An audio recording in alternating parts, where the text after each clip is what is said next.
muhtaromin, para sepuh hadirin wal hadirat, jamaah Masjid Husnul Aulia Husnul Khotimah. Mungkin kalau kita namanya Husnul Aulia sih. Jadi tak sering keliru.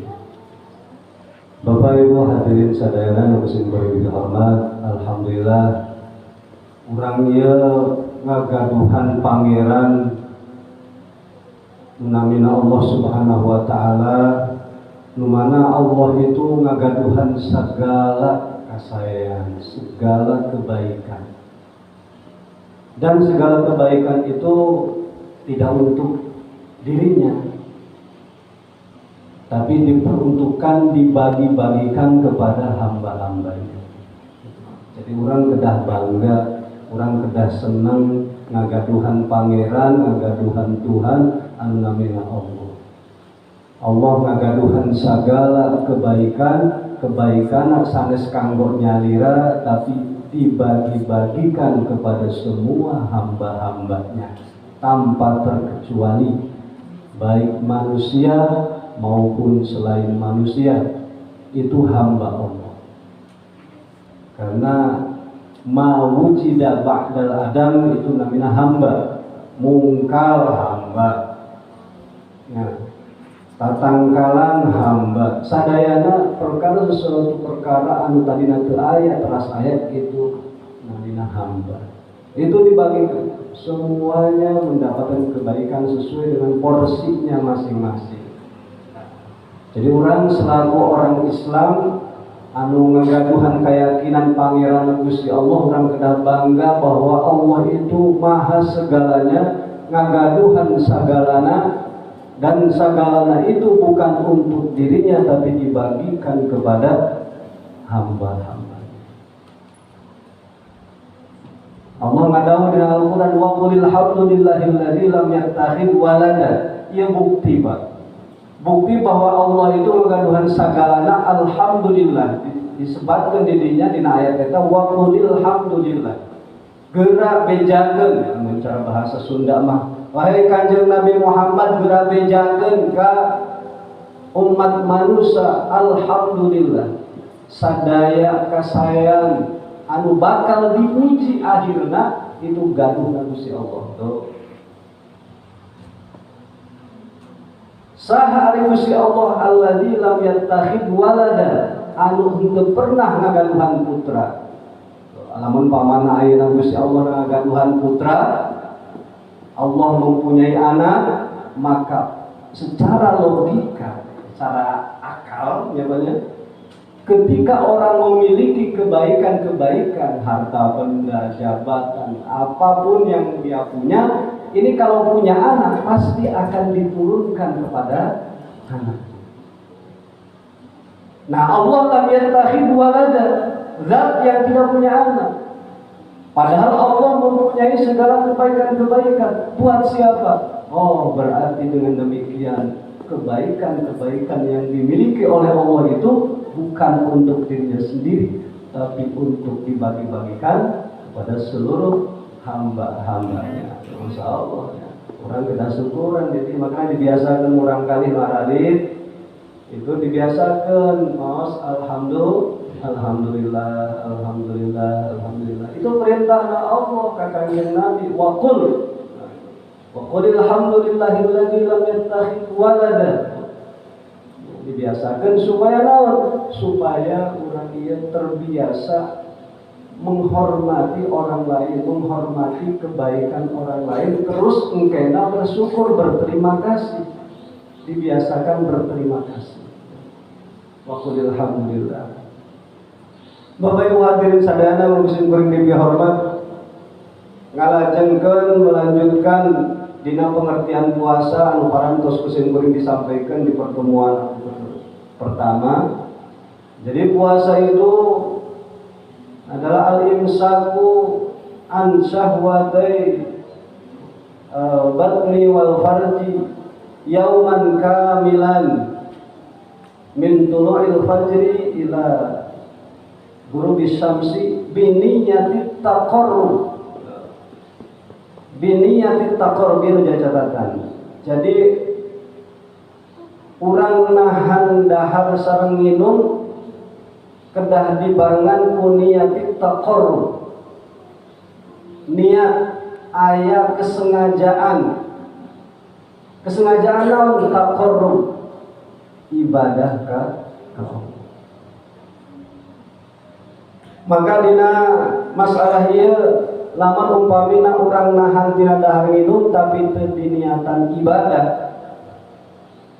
Misalkan perutnya lagi sakit, akhirnya tidak puasa, akhirnya dia menahan tidak makan, tidak minum. Nah, itu bukan puasa.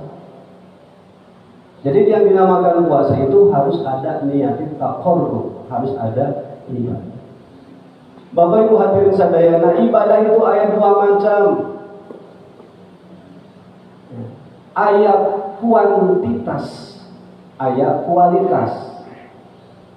Makanya Allah ngadawuh dina Al-Qur'an dina surat Tabarok, Allah ngadawuh allazi khalaqal mauta wal hayata liyabluwakum ayyukum ahsanu amala.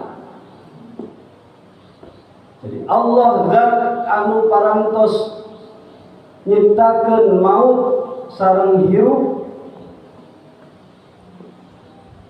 Allazi khalaqal mauta wal hayata liyabluwakum, keur nguji aranjeun kabeh, keur nguji kalian semua wahai kaum mukminin, ayyukum ahsanu. Nah, di situ katanya ahsanu, Pak. Bukan aksaru. Kalau aksaru itu berarti paling banyak amalnya. Kalau ahsanu berarti yang terbaik amalnya. Ini berarti sudah berbicara kualitas. Beramal banyak baik, tapi beramal sedikit tapi berkualitas itu lebih baik. Beramal banyak baik. Sholatnya misalkan 1 rakaat baik. Tetapi 1 rakaat tapi kualitasnya dijamin, mutunya terjamin, maka itu menjadi lebih baik. Pertanyaannya, yang terbaik itu seperti apa? Maka di sini seorang ulama yang namanya Fudail bin Iyad itu beliau mengatakan ahsanu amala artinya adalah akhlasuhu wa aswabuhu, yaitu amal yang paling murni dan amal yang paling benar. Amal yang paling murni itu artinya apa? Amal yang dilakukan idza kana lillah, jika dilakukannya atas dasar karena Allah. Jadi ahsanu itu artinya harus tulus, ikhlas dina beramal. Orang sholat dongkap ke masjid, sholat subuh kan aya niatna usolli fardhu subhi rakaataini lillah, itu mengingatkan Pak, keur mengingatkan bahwa kita ketika beramal ini hanya murni untuk mengingat Allah, tidak ada yang lain.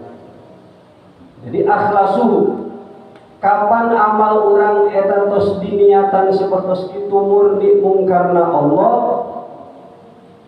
terus amal itu sesuai sareng tuntunanana, aswabu paling benar sesuai sareng tuntunanana, maka itu berarti amal tersebut amal yang berkualitas.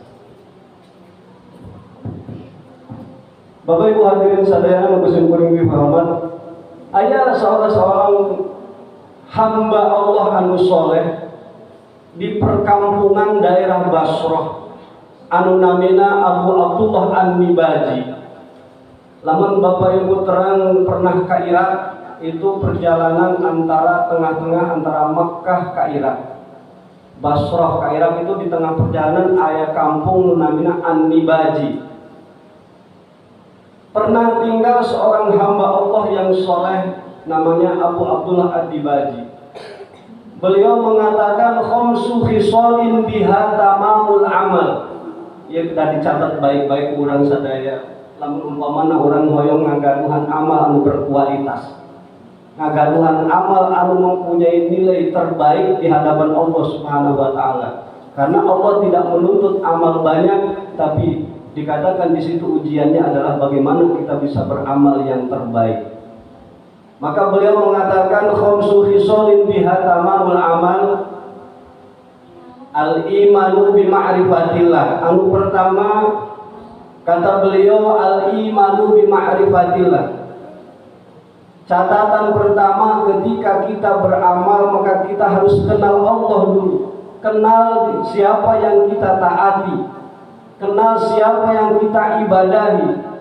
Kenal kepada siapa yang diperintahkan kita untuk melakukannya.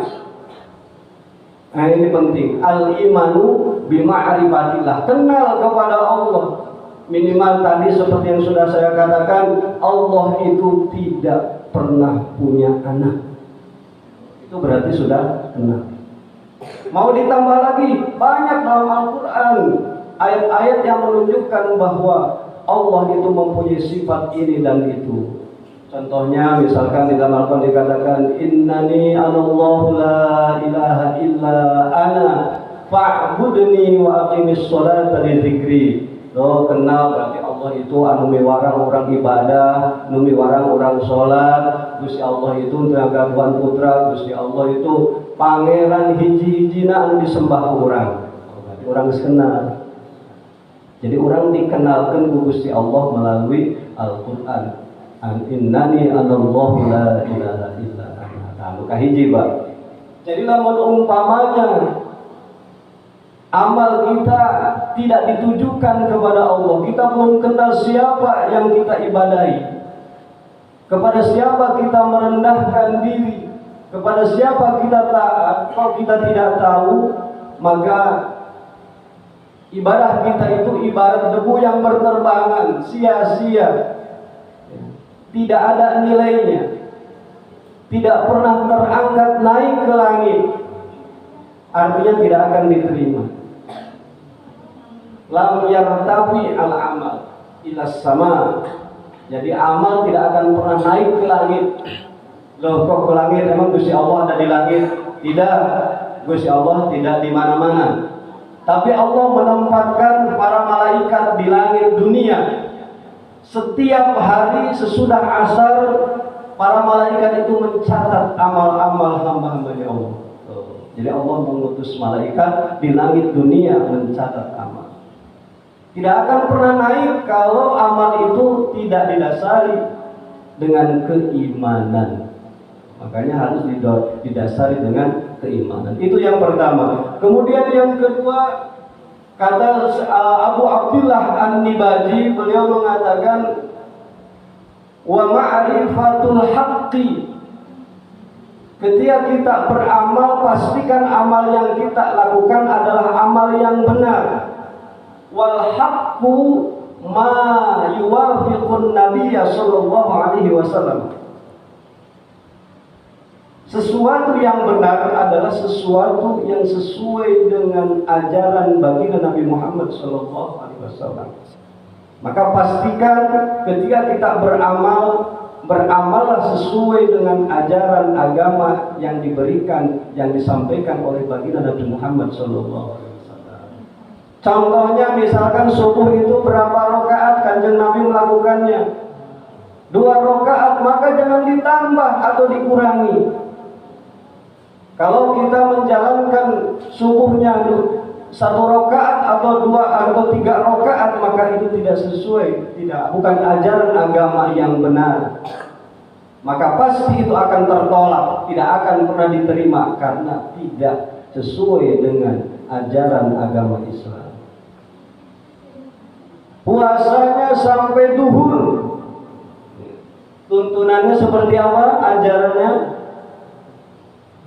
yauman kamilan min tulu'il fajri ila ghurubis syamsi. Jam 10 buka, maka tidak akan pernah diterima kecuali ngurang kali ke ajaran. Bapak-bapak baru disebut ngurang kali. Nah, namun pemana bapak-bapak saberduk berarti disebut budak. Budak kene berarti. Budak-budak bayi sapoe, masa bapaknya saberduk gitu. Nah, Itu yang kedua. Yang kedua adalah ma'rifatil haq. Jadi yang pertama al-imanu bi ma'rifatillah, kenal ke Allah. Yang kedua harus ajaran yang diamalkan itu ajaran yang benar. Yang ketiga, sudah kita mengetahui ajaran yang benar adalah al-ikhlasul amal lillah. Ya, sesuai saran tadi, liyabluwakum ayyukum ahsanu amalan. Amal yang dilakukan betul-betul murni karena Allah. Jadi kalau kita pengen amal kita yang berkualitas, maka yang pertama iman bi ma'rifatillah, yang kedua ma'rifatil haqqi, mengetahui yang benar, ajaran agama yang benar. Maka di sini bapak-bapak, ibu-ibu memang harus mengaji. Ya, alhamdulillah di sini ada Pak Abu yang bisa membimbingnya. Harus mengaji agar tahu ajaran yang benar. Itu harus mengaji. Nah, para nabi, Kanjeng Nabi Muhammad sudah tidak ada, itu mewariskan kepada para ulama ilmu agama. Maka para ulama itu disebut warasatul anbiya. Maka mengajilah kepada para ulama. Karena hanya para ulama yang memahami, yang mengerti tentang ajaran agama yang benar. Ma'rifatul haq. Yang ketiga adalah ikhlasul amalillah. Jadi amal yang kita lakukan sehari-hari pastikan tidak kecipratan, tidak kecampuran perkara-perkara yang lain, murni karena Allah. Ini bulat-bulat kualitas. Jadi beramalnya bukan karena ikut-ikutan, bukan karena ingin dipuji dan lain sebagainya, tidak. Al-ikhlasul amal lillah. Kemudian yang keempat, wal amalu ala sunnah. Beramal sesuai dengan tuntunan sunnah. Kalau tadi itu ma'rifatul haq, itu berarti itu ajaran yang benar, ya. Jadi amal yang kita lakukan itu betul-betul amal yang disampaikan oleh baginda Nabi menjadi amal yang di dalam agama Islam. Di samping ajaran agama Islam juga harus sesuai dengan tuntunan sunnah. Baginda Nabi mengerjakannya seperti apa? Dengan sunnah, dengan tuntunan sunnah. Ya. Sholat tarawih.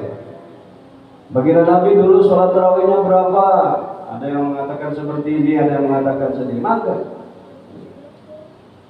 yang mengatakan 20 ditambah witir 3 lakukan. Ada yang mengatakan 8 rakaat, silakan. Karena memang ada keterangannya semua. Ya, ada tuntunan semua sesuai dengan sunnah. Yang terakhir ini yang tidak kalah penting, yang kelima, yaitu adalah al-aqlu halalin. Mengkonsumsi yang halal.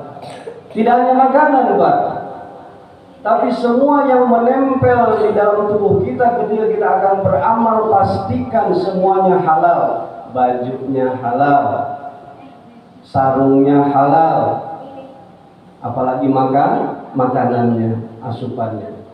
Inilah 5. Fa in qubidat wahidatan lam yartafi al-amal ila sama. Kata beliau, kalau satu saja ini tidak terpenuhi, satu saja. Misalkan dalam beramal tidak murni karena Allah, tidak ikhlas karena Allah, maka amal akan ngendap di bumi. Amal yang kita lakukan hanya bertahan di bumi, tidak akan naik ke atas, tidak akan dicatat oleh malaikat, apalagi dihaturkan kepada Allah untuk diterima. Ya, wa in fuqidat wahidatan, wa in fuqidat wahidatun lam yartafi al amal ila sama. Tidak ada. Maka dari itu, mari beramal banyak bagus, tapi beramal sedikit berkualitas lebih bagus. Karena itu yang diperintahkan oleh Allah. liyabluwakum ayyukum ahsanu amala. Bapak Ibu hadirin semuanya yang berbahagia, alhamdulillah ini saja yang dapat kami sampaikan pada pagi hari ini. Semoga kita semua diberikan oleh Allah Subhanahu wa taala bisa menjalankan amal ibadah puasa dan lain sebagainya sesuai dengan apa yang tadi disampaikan oleh beliau, amal yang berkualitas. Jadi tidak hanya banyak-banyakan tapi punya nilai kualitas yang baik, kualitas yang terbaik, sehingga ada harapan amal kita diterima oleh Allah Subhanahu wa taala. Sebagaimana dawuhnya Allah, innama yataqabbalullahu minal muttaqin. Allah hanya akan menerima amal dari orang-orang yang bertakwa. Iman kepada Allah, perintah Allah. Mengetahui yang benar adalah perintah Allah. Ikhlas perintah Allah. Yang kelima-limanya itu adalah perintah Allah. Jadi ketika kita beramal satu kali amal, ini berarti kita sudah menjalankan 5 perintah Allah. Maka dari itu, marilah kita sama-sama berdoa kepada Allah. Semoga Allah memberikan pertolongan kita semua untuk beramal yang mempunyai kualitas, mempunyai mutu yang baik, sehingga ada harapan amal kita diterima oleh Allah Subhanahu wa taala. Sekian dari saya, wallahu a'lam bishawab, wal 'afwu minkum, ihdinas siratal mustaqim. Wassalamualaikum warahmatullahi wabarakatuh.